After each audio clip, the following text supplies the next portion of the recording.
These triple shocks that we've seen this year, the war in Ukraine, rising inflation and the energy crisis, how would you say that these factors have impacted global progress on climate goals?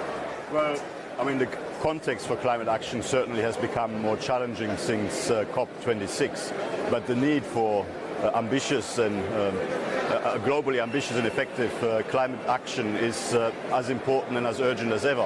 What we have seen in the context of higher inflation and higher energy prices in particular, and energy security challenges, is an increased reliance on fossil fuels in the short term, but we do believe that that will also accelerate now the structural transformation we need, accelerate the clean energy transformation over the medium to long run. So we've got to keep on track.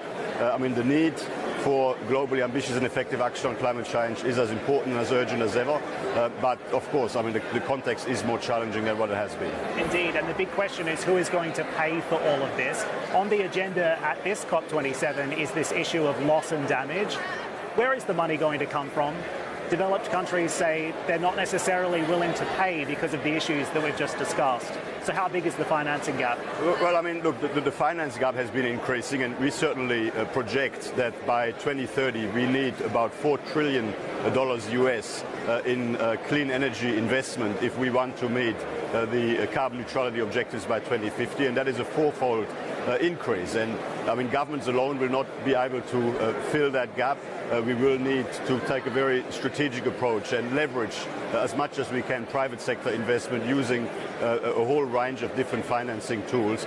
Certainly developed economies need to fulfill their commitments. They need to step up to their responsibilities. The commitment of $100 billion worth of climate finance provided and mobilized by developed economies for developing economies, that needs to be met.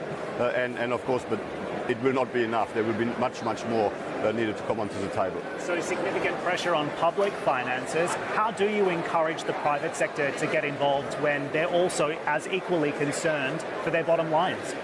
Well, we need to ensure that the vehicles are there, the projects are there, and to the extent that the public sector can help de-risk projects in which the private sector can invest, then of course that needs to be done. But we need a combination out of governments, multilateral finance, but indeed a blended finance, leveraging as much as possible private sector financing. But the key really is to have the quality projects there for the investment. And they're few and far between, I guess you could say. Well, I mean, there is an obvious need.